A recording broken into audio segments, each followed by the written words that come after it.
जय जय रघुवीर समर्थ, जय जय रघुवीर समर्थ, जय जय रघुवीर समर्थ. गणाधीश जो ईश सर्वा गुणांचा, मुळारंभ आरंभ तो निर्गुणाचा. नमो शारदा मूळ चत्वारि वाचा, नमो पंथ अनंत या राघवाचा. जय जय रघुवीर समर्थ. शुका सारिखे पूर्ण वैराग्य जाचे, वसिष्ठा परी ज्ञान योगेश्वराचे. कवी वाल्मिका सारिखा मान्य ऐसा, नमस्कार माझा सद्गुरु रामदासा. जय जय रघुवीर समर्थ.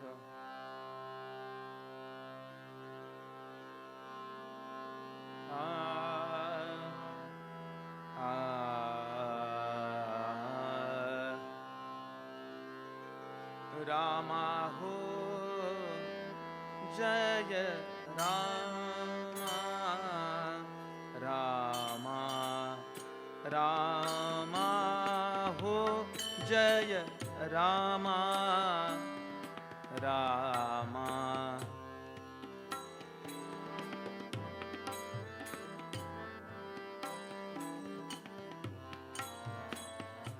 रामा हो जय रामा, हे रामा रामा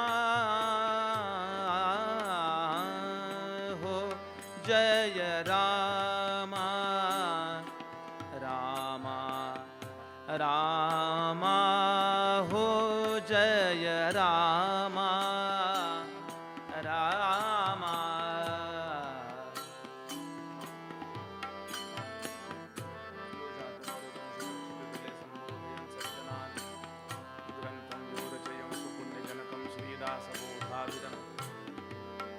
यत्कीर्त्या पठनेन सर्वविदुषां स्वान्तापहारि सदा. सोऽयं मुक्तिकरक्षितो विजयते श्रीरामदासो गुरुः. मला वाटते अंतरित्वा वसावे तुझा दासबोधासी त्वा बोधवावे. अपत्या परिपाववी प्रेमग्रासा महाराजया सद्गुरु रामदासा.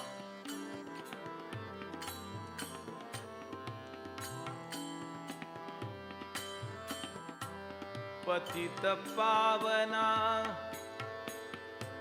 पूर्ण कामा, पतित पावना हे पूर्ण कामा. रामा रामा हो जय रामा, रामा रामा हो जय रामा.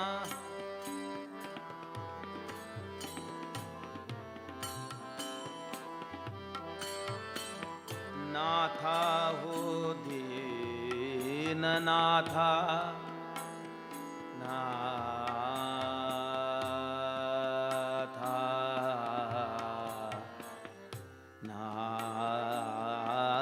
नाथा रे, नाथा नाथा हो दीननाथा, नाथा नाथा हो दीननाथा. तुझी ये चरणी राहो माथा, तुझी ये चरणी राहो माथा. रामा रामा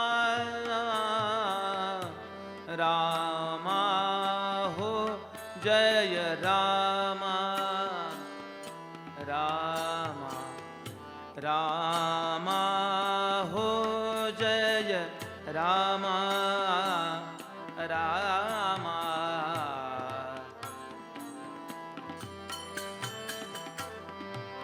बंधु हो दीन बंधु, बंधु हो दीन बंधु रे. आ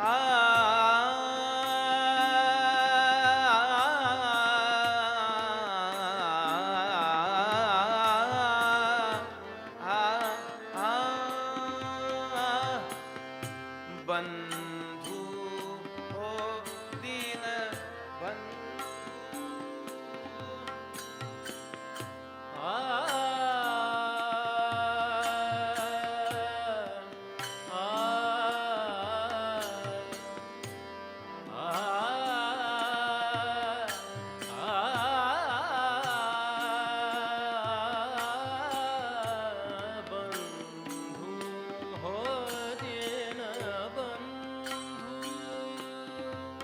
रामदास म्हणे कृपा सिंधू रामदास म्हणे करुणा सिंधू रामदास म्हणे दया सिंधू रामा रामा रामा रामा हो जय रामा रामा रामा हो जय रामा रामा हो जय रामा हो पतित पावना पूर्ण कामा रामा हो जय रामा रामा रामा हो जय रामा श्री रामदास माऊली दया करी रामदास माऊली दया करी रामदास माऊली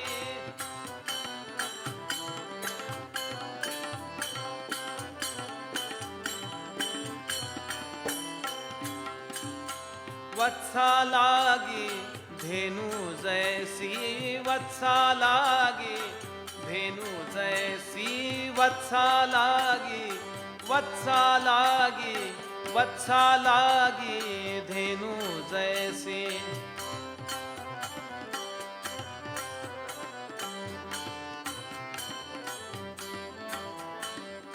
करी करुणा सावली करी करुणा सावली हो करी करुणा सावली रामदास माऊली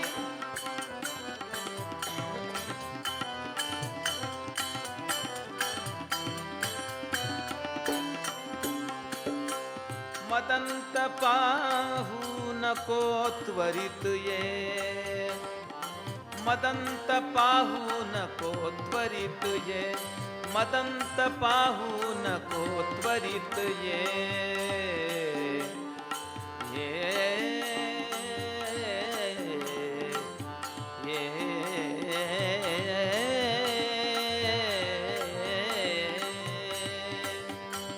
मदंत पाहू नको त्वरित ये मदंत पाहू नको त्वरित ये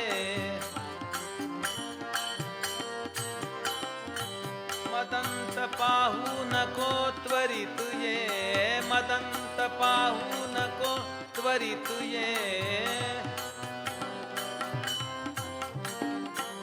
उचलित पाऊली दया करी ये उचलित पाऊली दया करी रामदास माऊली दया करी रामदास माऊली रामदास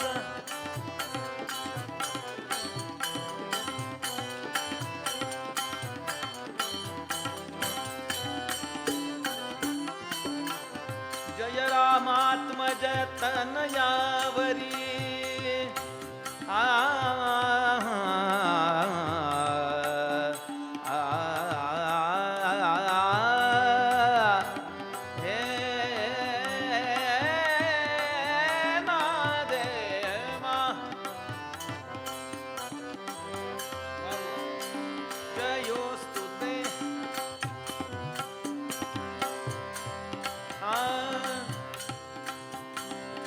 जय रामात्मज तनयावरी करी आत्मज तनयावरी तनयावरी जय रामात्मज तनयावरी करी, जय रामात्मज तनयावरी करी, सुख कर कर सावली, सुख कर कर सावली हो, सुख कर कर सावली, दया करी रामदास माऊली, दया करी रामदास माऊली.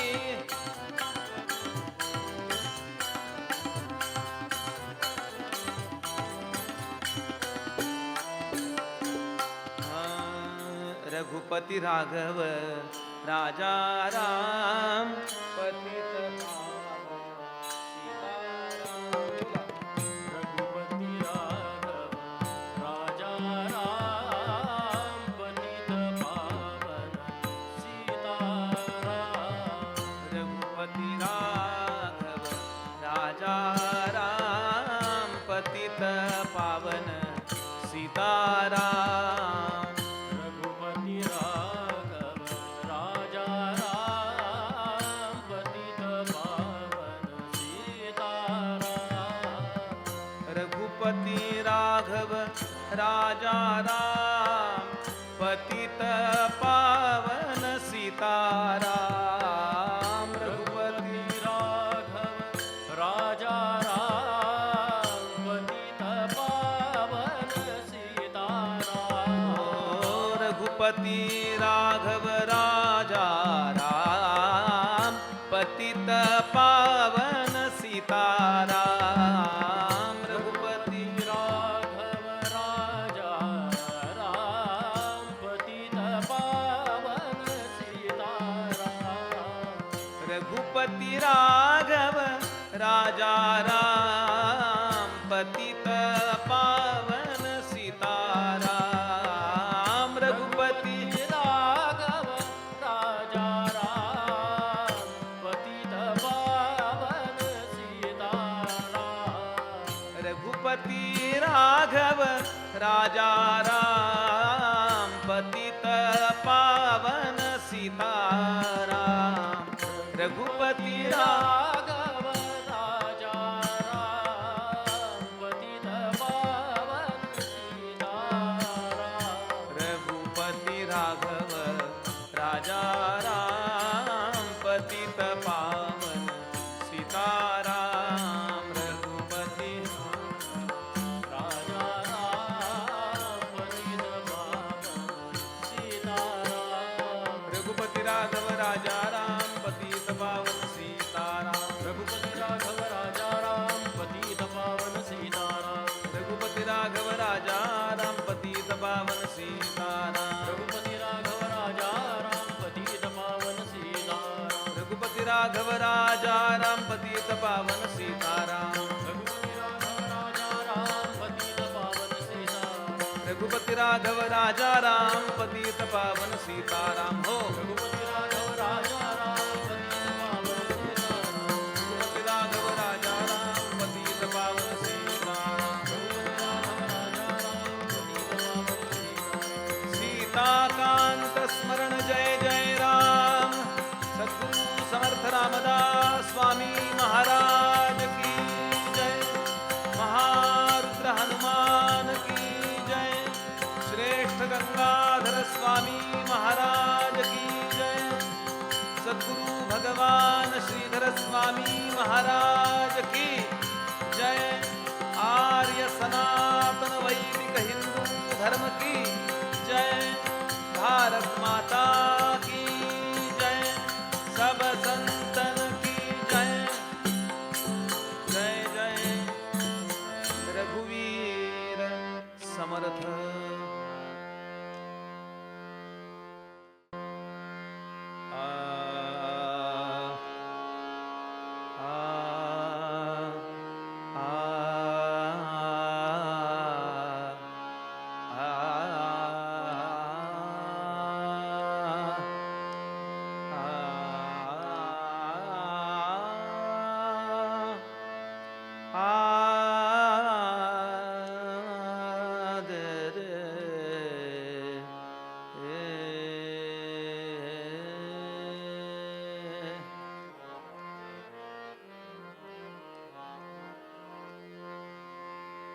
देव जवळी अंतरी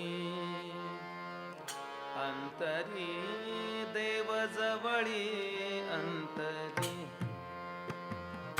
अंतरी देव जवळी अंतरी अंतरी देव जवळी अंतरी हे नो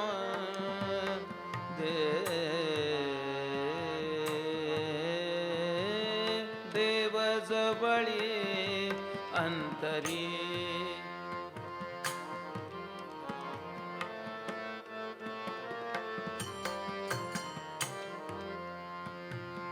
भेटी नाही जन्मभरी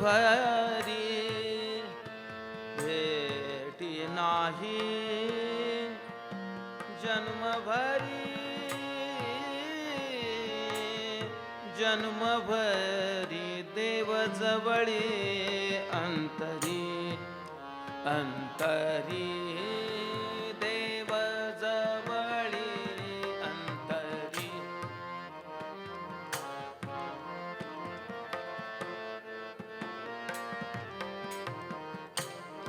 भाग्य आले संत जन संत जन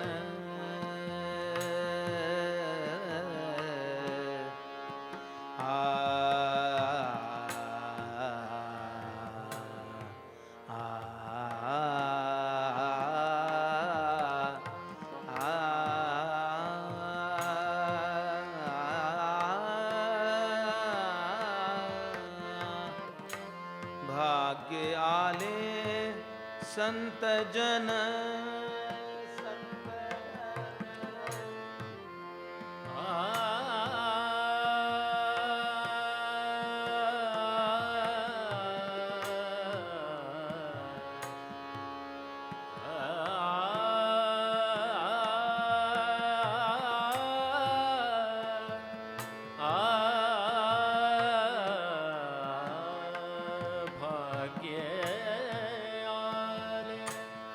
संत जन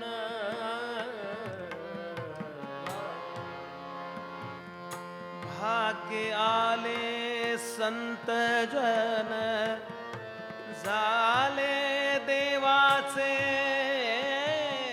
दर्शन झाले देवाचे दर्शन दर्शन दर्शन हो देव जवळी अंतरी अंतरी देव जवळी अंतरी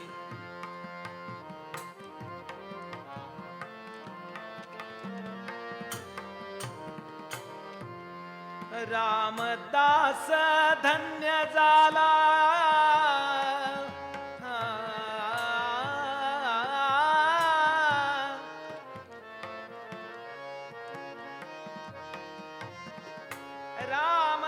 रामदास धन्य झाला रामदास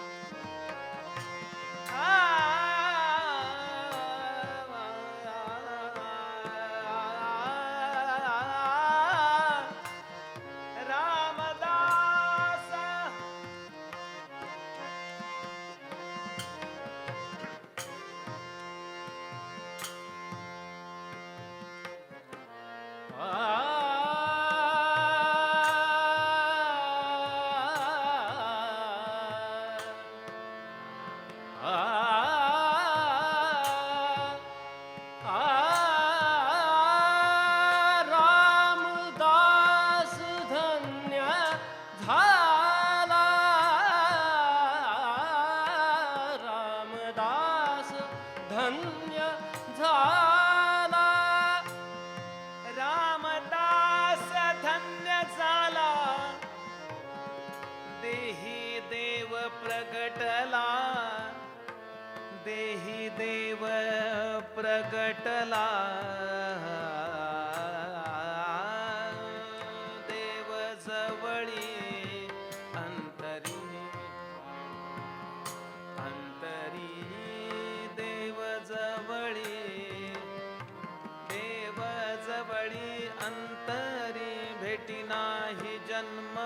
जवळी अंतरी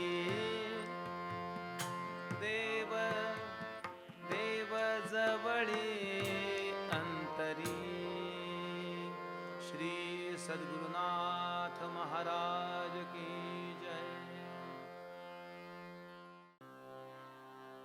आपदामपहर्तारं दातारं सर्वसंपदां लोकाभिरामं श्रीरामं भूयो भूयो नमाम्यहम्। आदिनारायणं विष्णुं ब्रह्माणं च वसिष्ठकं श्रीरामं मारुतिं वन्दे रामदासं च श्रीधरम्। अनेन प्रीयतां देवो भगवान् जानकीपतिः श्रीरामचन्द्रः पूर्वेषामस्माकं कुलदैवतम्। श्रोता वक्ता श्रीराम समर्थ श्रीराम समर्थ श्रीराम समर्थ। जय जय रघुवीर समर्थ। शुका सारिखे पूर्ण वैराग्य जाचे वसिष्ठा परिज्ञान योगेश्वराचे। कवी वाल्मिका सारिखा मान्य ऐसा नमस्कार माझा सद्गुरु रामदासा। जय जय रघुवीर समर्थ जय जय रघुवीर समर्थ जय जय रघुवीर समर्थ।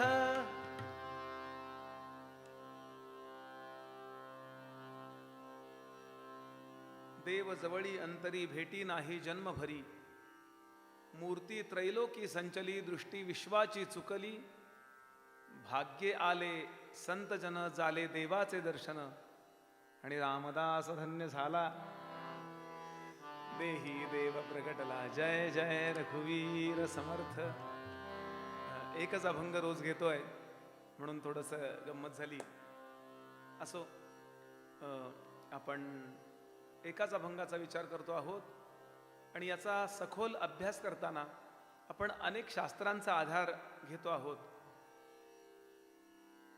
ही गोष्ट आपण सिद्धांतानं अंतःकरणामध्ये ठसवून ठेवली पाहिजे की आपण कितीही प्रयत्न केले काही असलं तरी जो देव प्रगट होणार आहे तो इथूनच प्रगट होणार आहे, हा सिद्धांत आहे। इथे काय आहे याच्यावरती परमार्थाची प्रगती अवलंबून आहे। एक गोष्ट वाचली, एका राजाने आपल्या राज्यातल्या चित्रकारांना एक आवाहन केलं की शांतीचं द्योतक असं एखादं चित्र मला द्याल का? मला ते राजवाड्यात लावायचं, शांतीचं द्योतक पाहिजे। त्याची काय असेल ती फी मी तुम्हाला देणार आणि त्यात बक्षीस ठेवणार। शांतीच त्यातनं दिसली पाहिजे मला, पीस। राजा बोले आणि दल हाले। भरा भरा भरा भरा चित्रकार कामाला लागले। मोठी मोठी पेंटिंग्स तयार केली त्यांनी, महिनाभर दिला होता। अगदी बारीक कला आपली वापरून कुणी ढगांची चित्र काढली, कुणी प्रपाताची पाणी वाहतं याची चित्र काढली, कुणी डोंगरांची चित्र काढली, कुणी पक्ष्यांची चित्र काढली, कुणी निरभ्र आकाश त्याच्यामध्ये कसं ढग येत आहेत आणि त्याच्यावर बारीक पाऊस पडतोय, बारीक बाजूला सगळं निरभ्र पण मध्ये एखादा ढग आला आणि पाऊस पडतोय, अशी शेकडो चित्र काढली आणि त्या चित्राचं प्रदर्शन राजानं भरवलं आणि प्रत्येकाला मत नोंदवायला सांगितलं की तुमचं मत काय आहे, तुमचं मत काय आहे, तुमचं मत काय आहे, तुमचं मत काय आहे। अनेक चित्र होती। छान हिमालयासारखा डोंगर आहे, त्याच्यावरती बर्फ पडलाय, समोर हिरवीगार वनराई आहे, याच्याकरता अनेक मतं पडली। काही लोकांनी सांगितलं नाही आम्हाला निरभ्र आकाश आवडलं, काही लोक म्हणले काही नाही आम्हाला ढग आवडले, काही लोक म्हणले नाही आम्हाला पाऊस आवडले, काही लोक म्हणले नाही आम्हाला आकाशात उडणारे पक्षी आवडले, कुणी म्हणाल नाही आम्हाला नारळीची झाडं आवडली। कॉमेंट्स असतं ना, ते प्रत्येकाच्या कॉमेंट्स पडल्या त्याच्यावरती।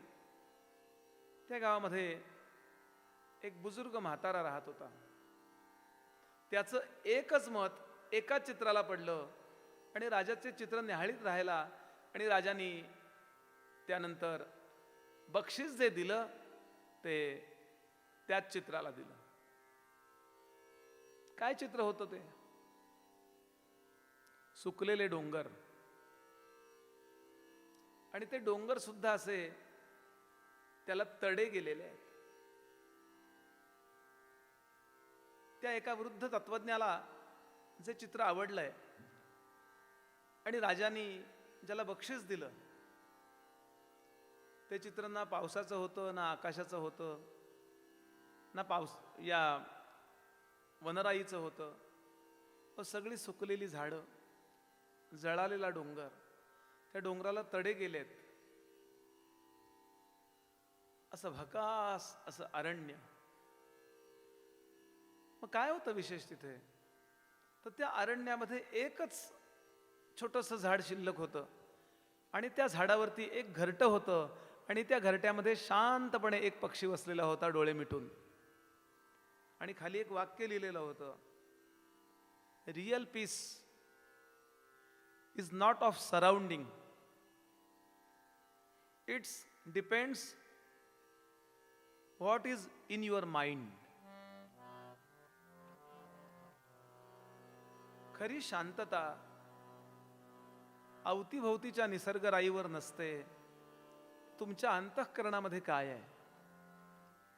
आणि आपल्या अंतःकरणामध्ये जे असतं ना, तुकोबा म्हणाले, अंतरीचे धावे स्वभावे बाहेरी. अवतीभोवतीची परिस्थिती कशी आहे, मी कुठल्या सिच्युएशन मध्ये आहे, याचा फारसा संबंध खऱ्या शांतीशी नाही. तर मी ती शांती मिळवली आहे का? एका मर्यादित स्वरूपापर्यंत अवतीभोवतीची शांती आवश्यक आहे, अपेक्षित आहे. पण सद्गुरू भगवान श्रीधर स्वामी नेहमी म्हणायचे, मुंबईला एकदा गेले होते मामा काण्यांच्याकडे, चौपाटीवर फिरायला गेले होते पहाटेच्या वेळेला. तेव्हा गर्दी पाहिली तिथे आणि स्वामी म्हणाले, चौपाटीवर टिकते ती खरी शांती. आणि देव जवळी अंतरीचा नेमका अपेक्षित अर्थ हा आहे की ही शांती मला इथेच मिळवायची. सगुणाची भक्ती असेल, सद्गुरूंचं प्रेम असेल आणि अगदी आत्मज्ञानाचा शेवटचा अपरोक्ष अनुभव असेल, तो इथेच मला मिळणार आहे. हे एकदा पक्कच एक केलं की जे धावधाव धावधाव चालू आहे, इकडे गेलो तिकडे गेलो, यात्रेला गेलो, त्या सगळ्या गोष्टी आवश्यक आहेत. पण यामध्ये आत्ता मी जे वर्णन केलं यामध्ये परिणत होत असतील तर. आणि म्हणून प्रामाणिक साधकानं नित्य स्वतःला सांगावं, हे पीस ऑफ माइंड मी किती मिळवलं. आणि जर का हे मिळालं तर मनुष्य बसल्या ठिकाणी राजा असतो. आणि हे जर नसेल तर तो एअर कंडिशनिंग मध्ये बसलेला असतो, पण भिकारी असतो, कारण तो शांतीची भीक मागत असतो. पुन्हा पुन्हा संत मंडळींचं ऐकायचं याचं कारण हे की आपल्या संकल्पना यांनी स्वच्छ होतात आणि एकदा त्या स्वच्छ झाल्या की आचरण करायला सोप्या जातात. देव जवळी अंतरी भेटी नाही जन्मभरी. थोडा तत्वज्ञानाचा भाग आपण निरूपणाला घेतला होता. पंचकोश विवेक, त्या कूटस्थ चैतन्याच्या, परमात्म्याच्या, आपल्या आत्मस्वरूपाच्या वरती असणारी जी 5 टोपणं आहेत ती स्वच्छ केली, विवेकानं बाजूला केली की आपल्याला आत्मदर्शन तिथल्या तिथे होणार आहे. रामदास धन्य झाला, देही देव प्रगटला, हे होणार आहे. यातलं पहिलं अन्नमय कोशाचं वर्णन झालं. दुसरं प्राणमय कोशाचं वर्णन आपण पाहिलं. तिसरं मनोमय कोश आपण काल पाहून आलो. आणि प्राणमय कोश आणि मनोमय कोश याच्यामध्ये पंच कर्मेंद्रिय आणि पंच ज्ञानेंद्रिय बसवलेली आहेत. पंचप्राण अधिक पंच कर्मेंद्रिय ही रजोगुण जो पंचमहाभूतांच्या मध्ये अनुस्यूत आहे त्यातून घेतलेला भाग आहे. पंचमहाभूतांच्या मध्ये रजोगुण आहे, कारण तीनही गुण पंचमहाभूतांच्या मध्ये, 3 गुणांपासूनच पंचमहाभूत निर्माण झाली आहेत. त्यामुळं त्रिगुण नाहीत आणि पंचमहाभूत नाहीत असं या जगामध्ये एकही वस्तू नाही आहे, काहीच नाही. या 8नीच सगळं जमलेलं आहे. म्हणून याला अष्टधा प्रकृती असं म्हणतात. म्हणून 5 प्राण आणि 5 कर्मेंद्रिय हे प्राणमय कोशाचं स्वरूप आपण काल पाहिलं. आता पंचमहाभूतांच्या मध्ये सत्वगुण पण आहे. या सत्वगुणापासून मन तयार झालं आणि त्याच सत्वगुणापासून पंच ज्ञानेंद्रिय तयार झाली. याचाही विचार आपण काल करून आलो.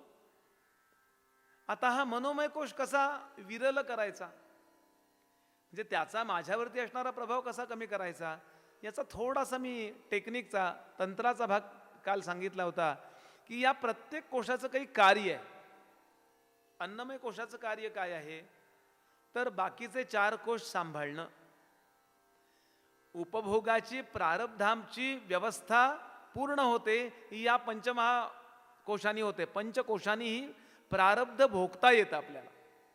गेल्या जन्मीचं जे आपण घेऊन आलोय ते या जन्मी भोगतो. कशाने भोगतो, तर या पंचकोशांनी भोगतो. त्यातला स्थूल भोग आहेत, प्रविक्त भोग आहेत, प्रविविक्त भोग आहेत, सूक्ष्म भोग आहेत, असे प्रत्येकाचे भोग आहेत.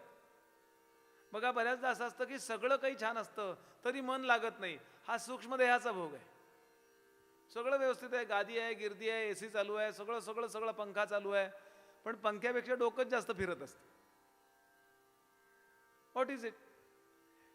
कुठल्या तरी जन्मी काहीतरी चूक झालेली असते आणि ती चूक मी आतल्या आत कुढत असतो. बरं काही वाईटच वागलो नाही, या जन्मी सुद्धा वाईट वागलो नाही, पण खूप वेळा माणसं म्हणतात ना की बुवा सगळं व्यवस्थित आहे हो, पण काय कोणास मनच लागत नाही. हा सूक्ष्म भोग आहे. पंचकोश या जीवाचे भोग त्या जीवाला देतात. ज्या जीवाचे आहेत त्याला ते देत असतात. एवढ्याकरता या पंचकोशाचा आपल्याला वापर करायचा असतो. पण बऱ्याचदा असं होतं ते सुखाचे वा दुःखाचे भोग भोगताना आपण आतून रिॲक्ट होतो. गोंदवलेकर महाराज म्हणाले की नाम घेणाऱ्याला सुद्धा दुःख होतच आणि नाम न घेणाऱ्यालाही दुःख होतं. पण नाम घेणाऱ्याचं दुःख म्हणाले भगवंत असं ॲडजस्ट करतो, अशा प्रकारे त्याला ते भोग भोगायला तो प्रवृत्त करतो की तो नवीन क्रियमाण बनवत नाही. मी समजा श्रीमंत आहे, उदाहरण, मी श्रीमंत आहे, श्रीमंती जो भाग आहे तो माझ्या प्रारब्धाचा भाग आहे. पूर्वजन्म कृतं कर्म दैवमित्यभिधीयते. मी पूर्वी दानधर्म केला, पूर्वी खूप चांगला वागलो, त्याचा परिणाम आज श्रीमंत आहे. मी पूर्वी खूप विद्यादान केलं म्हणून आज विद्वान आहे. मी वृद्धांची सेवा पूर्वजन्मी खूप केली म्हणून मी सुंदर आहे. ही काही फलं आहेत गेल्या जन्मीच्या कर्माची. काही फलं या जन्माच्या कर्माची मिळतात, काही फलं कुठल्या तरी एका जन्माच्या कर्माची मिळतात. आपल्याला माहित नसतं, ते बरोबर संत सांगतात या जन्मात तू असं केलं होतंस म्हणून आज असं आहे. असो, तर त्या सुखाचा वा दुःखाचा भोग भोगताना त्याचा श्रीमंती असेल, चांगलं काही असेल तर अहंकार निर्माण होतो. आहे माझ्यासारखं कोणी? हे जे वाटतं ना, हे या जन्मीची रिॲक्शन आहे. माझी प्रतिक्रिया जी आहे ती या जन्मीची आहे. त्याचा परिणाम पुढचं क्रियमाण तयार होतं. महाराज म्हणाले की नाम घेणारा जो आहे, भगवंताला जो शरण आहे, तो हा विवेक करतो. त्याच्याकडे त्या नामामुळे विवेक केला जातो की तो नवीन काही क्रियमाण बनवित नाही आणि ते पुढच्या जन्माला त्रासदायक ठरणार नाही. ही काळजी, ही जबाबदारी नाम घेतं. महाराजांचं वाक्य. मला मुद्दा हा सांगायचा आहे, ही पंचकोश काय करतात, तर जीवाचे जे भोग आहेत ते त्याला भोगायला मदत करतात किंवा त्याच्यामुळं ते त्याला भोगता येतात. मनोमय कोश जो आहे तो संकल्प विकल्प करणारा आहे. आसक्ती जिथे राहते त्या कोशाचं नाव आहे मनोमय कोश. म्हणून तिथे जर भगवत प्रेम, सद्गुरु प्रेम, सत्कार्याची तळमळ या जर गोष्टी निर्माण झाल्या तर साहजिकच तो मनोमय कोश आत्मदर्शनाकरता स्वच्छ होतो. यानंतर जो आहे तो बुद्धिमय कोश किंवा विज्ञानमय कोश. याचं स्वरूप काय आहे लक्षात घ्यायचं खूप काळजीपूर्वक. मनोमय कोश आणि विज्ञानमय कोश हे एकच आहेत. फक्त असा झाला की तो विज्ञानमय कोश आहे, असा झाला की तो मनोमय कोश आहे. मन आणि बुद्धी एकच आहे. जसं डबल स्वेटर असतात, वरून वेगळ्या रंगाचा असतो, आतून वेगळ्या रंगाचा असतो. खूप काळजीपूर्वक ऐकायचं. खराब झाला की काही वेळा मनुष्य असा घालतो, काही वेळा असा घालतो. संकल्प विकल्प जोपर्यंत सुरू आहेत तोपर्यंत मनोमय कोश कार्यरत आहे. आणि निश्चय झाला की तोच मनोमय कोश विज्ञानमय कोश झाला, बुद्धिमय कोश झाला आणि त्याचं कार्य निश्चय करणे हे सिद्ध झालं. आणि तो सुद्धा पंचमहाभूतांच्या सत्वांशापासूनच तयार होतो. तिथे 6 गोष्टी आहेत. बुद्धी अधिक पंच ज्ञानेंद्रिय, बस एवढंच त्या बुद्धिमय कोशाचं, विज्ञानमय कोशाचं स्वरूप आहे. आणि मनोमय कोशाचं मन अधिक पंच ज्ञानेंद्रिय, हे पंचमहाभूतांच्या सत्वगुणापासून उसनं घेतलेलं असं स्वरूप आहे. हे 2 कोश असं कार्य करतात. म्हणजे त्यांनी असं म्हटलंय, काही वेळा मनोमय कोश विज्ञानमय कोशाच्या वरती असतो आणि काही वेळा विज्ञानमय कोश मनोमय कोशाच्या वरती येतो. कार्यपरत्वे हे घडतं. आपण निश्चय केला की पक्क समजायचं हे कार्य कुणाचं आहे, हे कार्य विज्ञानमय कोशाचं आहे. विज्ञान याचा अर्थ बुद्धी, निश्चित जाणीव. आणि बुद्धी नेहमी 2 गोष्टींची जाणीव घेऊन जगते. एक बहिर्मुखता आणि एक तिला नाही कळत पण ती ज्यामुळं चालते, ज्यामुळं ती आहे, ज्यामुळं ती कार्य करते, ती चैतन्याची शक्ती, त्या शक्तीचं जे केंद्र तिच्यामध्ये आहे त्या केंद्राला ती घेऊन जगते. म्हणजे उदाहरण सांगतो मी आपल्याला, आपण जिवंत आहोत असं आपल्याला कळतंय बघा. हे बुद्धीला ज्यामुळं कळतं ना, त्या जिवंतपणाचं कारण आतलं चैतन्य आहे, आत्म्याचा प्रकाश आहे. आणि तो प्रत्येकामध्ये आहे. इथे पण आहे तो, मध्ये आकाशात पण तो प्रकाश आहे, भिंतीवरही प्रकाश आहे, माझ्यातही प्रकाश आहे आत्मचैतन्याचा. पण इथला प्रकाश आहे तो सामान्य आहे आणि माझ्यातला प्रकाश आहे तो विशेष आहे. माझ्यातला याचा अर्थ कुठल्याही जीवामध्ये जेव्हा प्रकाश पडतो त्या आत्मचैतन्याचा, तो विशेष प्रकाश असतो. म्हणून जीवाची व्याख्या केली वेदांतांनी विशिष्ट चैतन्य. आणि बाकी पंचमहाभूतामध्ये जडामध्ये आहे ना त्या आत्म्याचं, ते सामान्य चैतन्य. उदाहरण देतो मी आपल्या समोर. सूर्याचा प्रकाश पडला घरामध्ये, सगळीकडे तो सूर्याचा प्रकाश, प्रत्यक्ष सूर्य आलेला नाहीये पण पडत पडत पडत पडत असा परावर्तित होत होत आतल्या भिंतीपर्यंत तो प्रकाश आला. सगळीकडे प्रकाश आहे. सगळ्या घरामध्ये 4-5 खोल्या जेवढ्या माझ्या असतील घरातल्या, सगळीकडे सूर्याचा प्रकाश आहे. सूर्याची किरणं प्रत्यक्षात आलेली नाही आहेत माझ्या प्रत्येक खोलीमध्ये, पण सूर्याचा प्रकाश परावर्तित होत होत होत माझ्या घरामध्ये अगदी आतपर्यंत आला. आता मी सूर्यप्रकाशात उभा राहिलो, एखादा आरसा घेऊन, असा आरसा घेऊन सूर्यप्रकाशात उभा राहिलो आणि सूर्याचा आलेला किरण त्या आरशामध्ये घेतला मी आणि असा तो माझ्या घरातल्या एका भिंतीवर मारला, सोडला. आता तो तेवढाच चौकोनी वा गोल सूर्यप्रकाश आहे ना त्या आरशाच्या आकाराचा, तेवढाच सूर्यप्रकाश त्या भिंतीवरती पडतो बघा. बाकीची भिंत कुणी प्रकाशित केली आहे? सूर्यानेच प्रकाशित केली. उजेड आहे तो सूर्याचा आहे. आणि आता मी आरशाद्वारे जो प्रकाश टाकलाय तो कुठला प्रकाश आहे? सूर्याचाच आहे की नाही? दोन्ही प्रकाश सूर्याचे आहेत. मग फरक काय आहे? बाजूचा प्रकाश आहे तो सामान्य आहे आणि आरशाद्वारे जो प्रकाश पडलाय तो विशेष आहे. एवढाच फरक आहे, लक्षात घ्यायचं. ब्रह्मचैतन्य सर्वत्र आहे, पण ज्या जीवामध्ये ते प्रगट झालंय तिथे ते विशेष रूपानं प्रगट झालंय. आणि तिथे वापरलेला जो आरसा आहे त्याचं नाव आहे बुद्धी. आता लक्षात घ्यायचं, त्या देव जवळी अंतरी त्या देवाचं ठिकाण कुठं आहे? आपली जी जाणीव आहे त्या जाणीवेचं शास्त्रीय नाव बुद्धी आहे. ती बुद्धी कार्यरत होते त्यावेळेला 4 प्रकाराने, धृती, मेधा, स्मृती आणि बुद्धी, अशी 4 प्रकारानं काम करते. धृतीर मेधा धृती क्षमा गीतेने सांगितलं. बुद्धी म्हणून काम करते त्यावेळेला ती नुसती आहे. धृती म्हणून काम करते त्यावेळेला ती स्वतःला काहीतरी गृहीत धरतीये, धारणा धृती. स्मृती म्हणून काम करते त्यावेळेला ती लक्षात ठेवून काहीतरी कार्य करते. आणि मेधा म्हणून जेव्हा काम करते ना त्यावेळेला ती गोळा करते वस्तू, माहिती गोळा करते. म्हणून ज्यांच्या लक्षात राहत नाही त्यांची मेधा कमकुवत आहे, म्हणजे त्यांना ते एकत्रीकरण जमलं नाही. म्हणून मेधा नावाचं सूक्त आहे आपल्याकडे, मेधा सूक्ताचं पठण सांगितलंय. म्हणजे ती बुद्धीच्या एक एक व्यवस्था आपण विकसित करतो त्या स्तोत्रांनी. असो, तर हे विज्ञानमय कोश जो आहे, इथे निश्चय जो झालेला आहे त्या निश्चयाला आपल्याला स्वच्छ करायचं आहे. स्वच्छ करायचं म्हणजे पुसून नाही टाकायचं. चुकीचा जर निश्चय झाला असेल तर तो बरोबर करायचा आहे. तर ज्ञानमार्गातले निश्चय काय आहेत? तर ह्याकरताच गुरुकडे जायचं आहे. गुरु सांगतात तू ते आहेस, तत्वमसी. आता बुद्धीने विचार करत राहायचंय एक एक कोश कसे स्वच्छ करायचे याचा आपण विचार करतोय. देहानी आपलं कर्म उत्तम करणे म्हणजे अन्नमय कोशाचा आपल्यावरचा अवास्तव प्रभाव संपतो.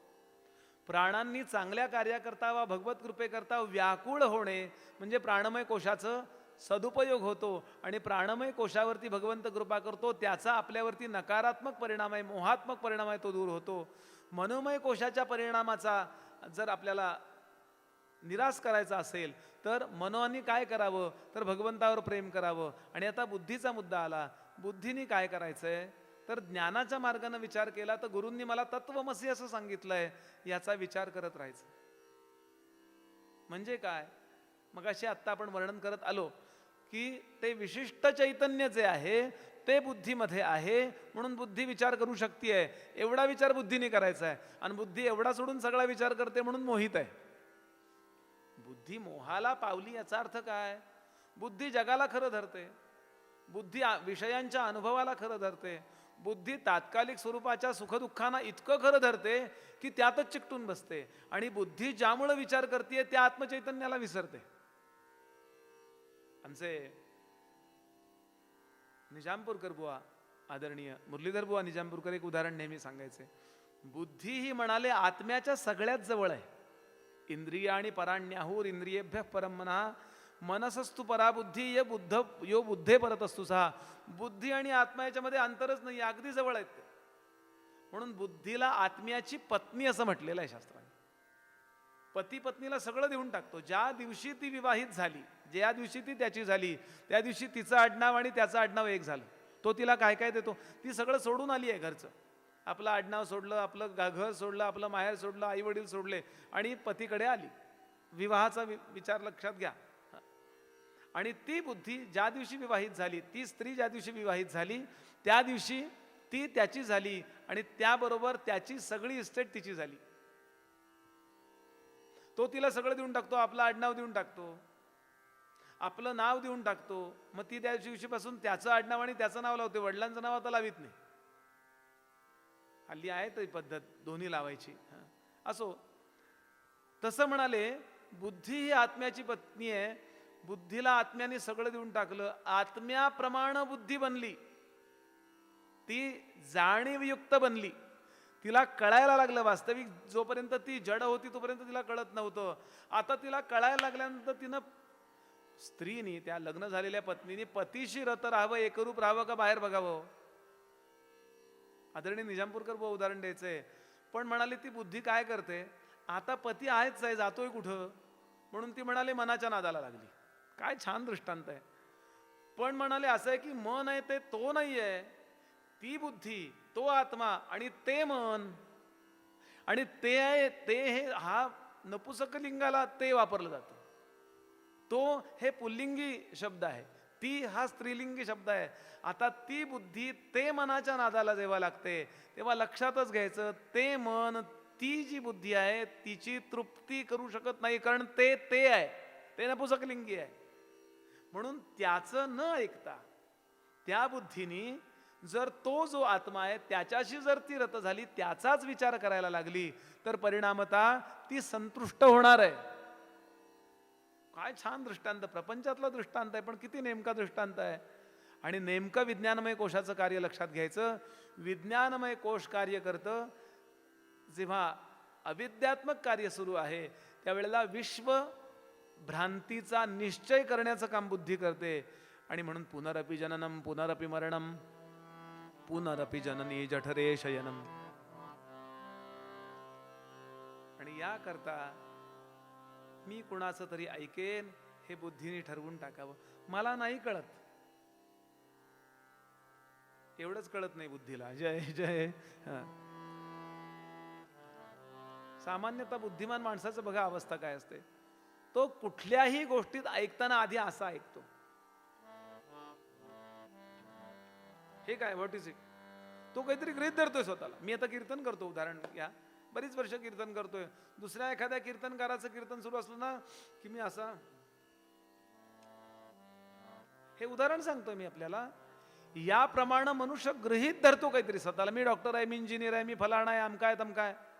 आणि ते गृहीत धरून जेव्हा तो समर्थांकडे, तुकोबांकडे, ज्ञानोबांकडे जातो आणि अच्छा असं म्हणतात होय तुकोबा, बर, म्हणजे ती बुद्धी शरणागत होत नाहीये, त्या बुद्धीने गृहीत धरलंय मी शहाणा आहे हो, मी एवढा शिकलोय, 4 बुकं शिकलोय. तुकोबा तर काहीच शिकले नव्हते, पण हा मुद्दा चांगला मांडलाय तुकोबानी. जय जय, वा रे वा.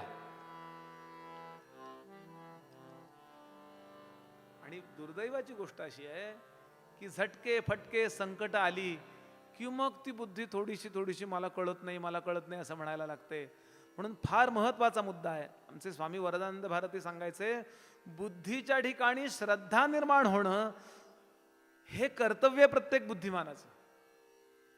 श्रद्धा ही राणी आहे आणि बुद्धी ही तिची दासी आहे. दासीनं सिंहासन मांडायचं काम करायचं, राणीनं तिच्यावर बसायचंय, तरच साक्षात्कार होणार आहे. तोपर्यंत साक्षात्कार होणार नाही. बुद्धी अहंकारी येते, म्हणते नाही मी सिंहासन मांडणार तर मी तिच्यावर बसणार. सामान्यतः बुद्धिमान मनुष्य सहसा कुणाला शरण न जाण्याचं आणि स्वतः शहाणपणा करण्याचं मुख्य कारण काय? याचं मुख्य कारण आहे की त्या बुद्धीच्या ठिकाणी असणारी जी माहिती आहे ना, त्या बुद्धीने ती जड होते. ज्ञानोबांचा अभंग आहे, बुद्धीचे तो वैभव अन्य नाही तुझे, बुद्धीचे वैभव अन्य नाही तुझे, बुद्धीचे वैभव अन्य नाही तुझे.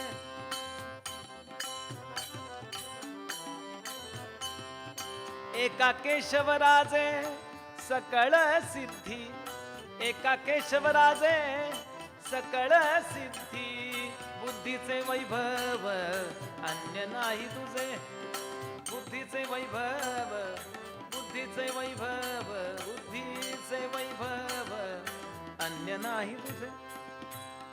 आणि बुद्धीचं खरं वैभव जर काय असेल तर बुद्धी ज्या क्षणाला शास्त्राला शरण जाते, शास्त्र कळत नाही म्हणून संतांना शरण जाते, पण शास्त्र कळत नाही ना. सामान्याचं सोडून द्या, अर्जुनाला शास्त्र कळलेलं नाहीये. सामान्य गोष्ट सोडून देऊ, आम्ही तर अगदीच म्हणजे त्याचं नाव सुद्धा घ्यायच्या योग्यतेचं नाही आहे. ज्ञानोबा म्हणाले मी कृष्णाला आठवत नाही, म्हणाले त्या कृष्णाला मोह पाडणाऱ्या अर्जुनाला पुन्हा पुन्हा आठवतो. काय असेल तो अर्जुन? पण त्या अर्जुनाची अवस्था पहिल्या अध्यायामध्ये वर्णन करताना वेदव्यासांनी सांगितलंय, काय तो अर्जुन इतका पराक्रमी, युद्धाला घाबरणारा नव्हता, पळपुटा नव्हता, घाबरट नव्हता. अनेकदा या लोकांना विराट पर्वाच्या शेवटी या सगळ्यांना पळवून लावलंय, भीष्मांना इत्यादी सगळ्या लोकांना बेशुद्ध केलंय. अनेकदा द्रौपदी स्वयंवराच्या वेळेला तर कर्णानं धनुष्य घ्यावं, कटकन मोडावे, याने कटकन असं 5-7 धनुष्य मोडल्यानंतर कर्ण म्हणाला, वा तू प्रत्यक्ष धनुर्वेदच आलायस का प्रत्यक्ष परशुराम आहेस? हेच दोघं जण मला हरवू शकतात. अर्जुन होता एक, पण तो आता नाहीये. कोण आहेस तू? अर्जुनानं आवाज बदलून उत्तर दिलं, मी ब्राह्मण आहे. वा माझा नमस्कार तुला, बरं का मी ब्राह्मण अवध्य समजतो म्हणून मारत नाही, आधीच हरलेला होता. म्हणजे अर्जुन बावळट नाही, लक्षात घ्यायला. अर्जुन म्हणजे पळपुटा नाहीये. अशा अर्जुनाची स्थिती ज्या वेळेला कृष्णांनी पाहिली आणि अर्जुन जेव्हा शास्त्र सांगायला लागला, पहिल्या अध्यायात सगळं शास्त्र सांगितलंय त्यानं. एवढं मोठं युद्ध होईल, किती माणसं मारली जातील, किती स्त्रिया विधवा होतील, मग त्या विधवा स्त्रिया तरुण असतील, मग त्यांचं चारित्र्य भंग होईल, मग त्यानंतर त्यांना जी मुलं होतील ती काय म्हणवली जातील. स्त्रीषु दुष्टासु वार्ष्णेय जायते वर्णसंकरः संकरो नरकायैव कुलघ्नानां कुलस्य च पतन्ति पितरो हेषां लुप्तपिंडोदक क्रियाः दोषैरेते कुलघ्नानां वर्णसंकरकारकैः उत्साद्यन्ते जातिधर्मा कुलधर्माश्च शाश्वताः उत्सन्न कुलधर्माणां मनुष्या. सांग. आणि विशेष म्हणजे पूर्ण 17 अध्यायात पुढच्या कृष्णाने त्याच्या या प्रश्नांचं एकही उत्तर दिलेलं नाही. वाचा आपण गीता. म्हणजे इतकं शहाण्यासारखं बोलतोय तो, म्हणजे त्याला शास्त्र येतंय. 2रा अध्याय सुरू होतो आणि भगवान पहिलंच वाक्य बोलतात, श्री भगवान उवाच, अर्जुना शहाण्यासारखं बोलतोयस, कळतंय का तुला काही शास्त्र? अशोच्चानन वशोच्चस्त्वं प्रज्ञावादांश्च भाषसे गतासून गतासूंश्च नानुशोचन्ति पंडिताः क्लैब्यम्मास्मगमः पार्थ नैतत्वय्युपपद्यते क्षुद्रं हृदय दौर्बल्यं त्यक्त्वोत्तिष्ठ परन्तप. काय शहाण्यासारखा शास्त्र बोलतोय, अशोचानन वशोचस्वम प्रज्ञावादांश, अगदी अतिशहाण्यासारखं बोलतोय. मला मुद्दा हा सांगायचा आहे, सामान्याची गोष्ट सोडून द्या. अर्जुनासारखा अर्जुन सुद्धा शास्त्र वाचलेला आहे, बुद्धिमान आहे, आपल्या भाषेत बोलतो, वेल क्वालिफाईड, हायली इंटेलेक्च्युअल, इत्यादी इत्यादी सगळं आहे, पण त्याला सुद्धा शास्त्र कळलं नाहीये. म्हणून संतांना शरण जायचंय. विज्ञानमय कोश जिंकण्याचा, विज्ञानमय कोशाचा माझ्यावरचा नको असणारा नकारात्मक प्रभाव दूर करण्याचा सर्वोत्तम मार्ग मी भगवंताला वा संतांना अनन्य शरण असणे. मला असं वाटतंय, पण माझं म्हणणं काही श्रेष्ठ आहे असं नाही आहे. त्याच्या पुढं काही असलं तर. आणि जे जे लोक महान झाले त्यांच्या जीवनात आपल्याला असं दिसेल की त्यांनी आपली बुद्धी कुठेतरी अर्पण केलेली होती. लक्ष्मण केवढा महान आहे. शेषाचा अवतार असं म्हटलंय तुलसीदासांनी. शेषाला काय कळत नाहीये. भगवंताला आपल्या पाठीवरती युग संपेपर्यंत ठेवणारा बेड आहे भगवंताचं. ते अंथरुण आहे. शांताकारम भुजगशयनम. त्याच्याकडे काही ज्ञानाची कमी आहे. तो अवतार लक्ष्मणाचा आहे. आणि रामांवर म्हणजे या अवतारामध्ये श्रीरामांवर नितांत प्रेम. रामाविण राज्यपदी कोण पैसतो, घेऊन या खड्ग कधी मीच पाहतो. राम काय जन्मला भोगण्याचा आपदा, असं म्हणणारा लक्ष्मण जेव्हा तावातावानी धनुष्य बाण गोळा करायला लागला, तेव्हा रामांच्या मुखामध्ये वाक्य आहे, लक्ष्मणा काय बोलतोयस. वाल्मिकींच्या रामायणात श्लोक येतो, लक्ष्मण दशरथांबद्दल बोलतोय, रामा या म्हाताऱ्याचं डोकं बिघडलंय. अरे काल यवराज्याभिषेक केलाय आणि आज केवळ पत्नी सांगते म्हणून रद्द करतो. काय चाललंय. वध्यताम बद्धताम अपि. वाल्मिकी वर्णन करतात, वाल्मिकी रामायणावर रामांची सही आहे, कारण रामांसमोर ते गायलं गेलेलं आहे. बाकीचं रामायणानंतर लिहिली गेली, पण एकमेव रामायण जे रामांनी ऐकलं लवकुशांकडून ते वाल्मिकी रामायण आहे. चुकीचं असेल तर रामाने तिथेच खोडलं असतं. हे चुकीचं लिहिलं इथे, पण तसं नाही आहे. वाल्मिकींना ब्रह्मदेवाचा आशीर्वाद आहे की लोकांच्या मनात काय चाललंय तेही तुम्हाला कळेल आणि ते तुम्ही लिहाल. आणि हे वाक्य ठेवलंय लक्ष्मणाच्या मुखामध्ये वाल्मिकींनी. लक्ष्मण सांगतो, रामा काल राजांनी संसदेमध्ये असा निर्णय जाहीर केलेला आहे की राम युवराज होतील आणि नंतर राजे होतील. यवराज्याभिषेकाचा वेळ आज ठरलाय. केवळ माझी पत्नी असं म्हणते म्हणून लोकसभेतला निर्णय बदलता येत नाही. तुमची पत्नी तुमच्या घरी, महाअभियोग चालू शकेल राजावरती. आणि बरं त्याचा कायदेशीर मुद्दा बरोबर आहे, वध्यताम बद्धताम अपि. एक वेळ त्यांना मृत्यूदंडाची शिक्षा होईल, निदान त्यांना तुरुंगात तरी टाकावं लागेल, असा त्यांचा गुन्हा आहे. बरं तो काय चुकीचं बोलतच नाहीये. इतका बुद्धिमान, इतका मुद्देसूद बोलणारा, नितांत प्रेम रामांवर, बरं इतका विलक्षण पराक्रमी होता की कुणी युद्धाला आलं तरी त्याला हरवू शकतो. बुद्धी कशी अर्पण करावी याकरता मी हे बोलतोय. रामाने फक्त लक्ष्मणाकडे पाहिलं आणि विचारलं, आपला राजा संकटात असेल तर प्रजेने त्याला मदत करावी. आपले पिता संकटात असतील तर शास्त्राप्रमाणे पुत्रानं त्यांना मदत करावी. आणि आपला गुरु संकटात असेल तर शिष्यानं त्यांना मदत करावी. हे तिन्ही एका ठिकाणी आपल्याला आहे. दशरथ महाराज ज्यांनी गायत्री मंत्र आपल्याला मुंजीमध्ये दिला ते आपले गुरुजी आहेत, आपले राजे आहेत आणि आपले वडील आहेत. मला लक्ष्मणा एक प्रसंग सांग आयुष्यातला की ज्या प्रसंगात त्यांनी तुझ्यावर आणि माझ्यावर अन्याय केला. एक प्रसंग सांग आणि मग तुझे बोल. पुढे रामराय सांगतात, इथून पुढं एक जरी वाक्य वडिलांच्या बद्दल बोललास, एक जरी वाक्य बोललास तरी मी तुझा त्याग करीन. एका क्षणात लक्ष्मण सांगतो, नाही दादा तुम्ही म्हणाल तसं. यानंतर पूर्ण रामायणात लक्ष्मण कधीही रामांना वडिलांच्या बद्दल असं बोलत नाही. हीच गोष्ट भरताबद्दल, जानकी त्यागाबद्दल हीच गोष्ट आहे की जानकी देवींना वाल्मिकींच्या आश्रमाजवळ सोडून ये, हे कार्य श्रीरामांनी लक्ष्मणाला सांगितलंय. लक्ष्मण उभा राहिला. जानकी देवींची पवित्रता मला माहिती आहे, मी वनवासात होतो. दादा जर असा काही अन्याय करणार असाल तर जानकी देवींच्या बाजूने युद्धाला उभा राहणारा पहिला सैनिक मी असेन. तेव्हा रामाने शपथ घातली आणि निमूटपणाला लक्ष्मण निघून जातो. एवढ्या करता मी हे आपल्या समोर वर्णन करतोय. असा मी माझ्या श्रीगुरूंना शरण आहे का? माझे सद्गुरू म्हणतील तसं.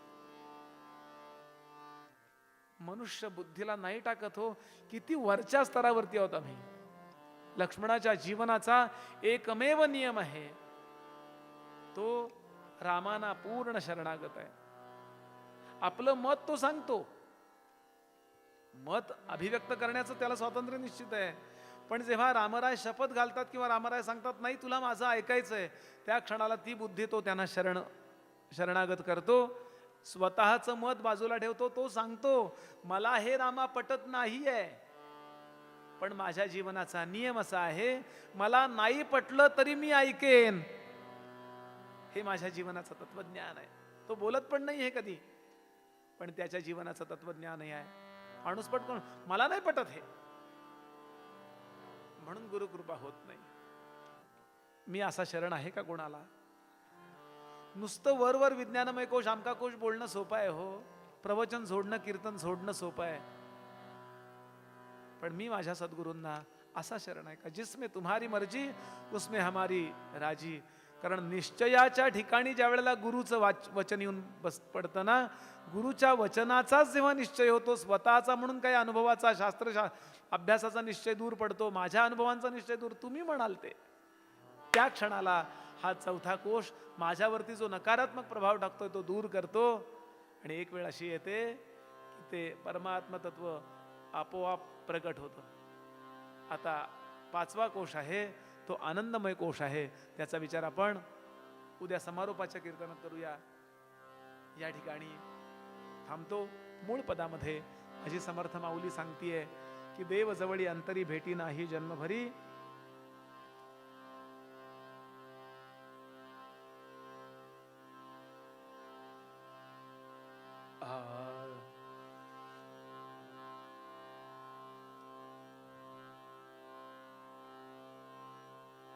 सारे रे ग प ध ध सा देवजवळी अंतरी अंतरी देवजवळी अंतरी अंतरी देवजवळी अंतरी अंतरी देवजवळी.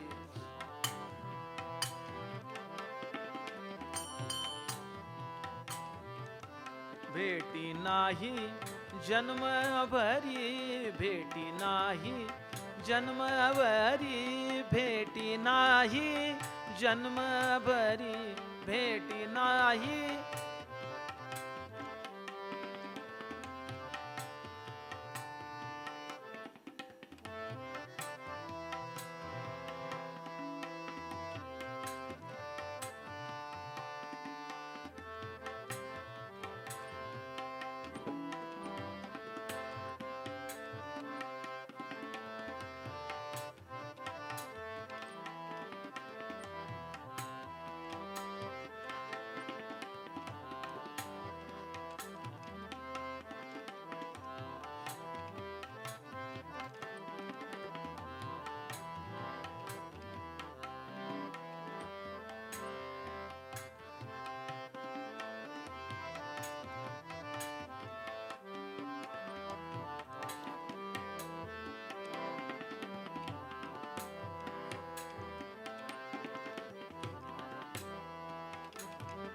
देवजवळी देवजवळी हो देवजवळी अंतरी.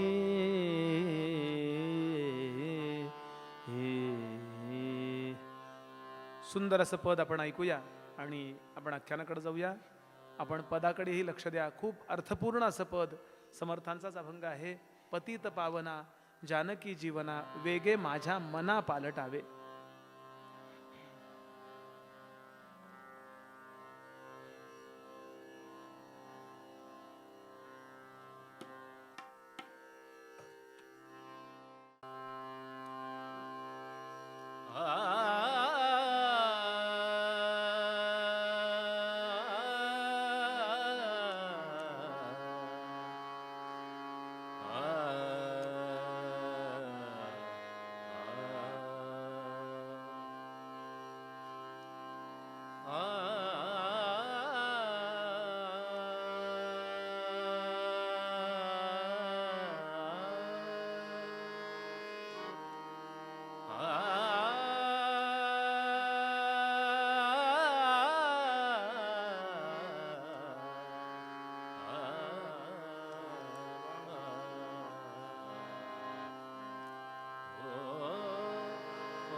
खळखळ निर्गुणाची घडे, सदा खळखळ निर्गुणाची घडे. सगुण नातुडे ज्ञानी गर्वे, सगुण ना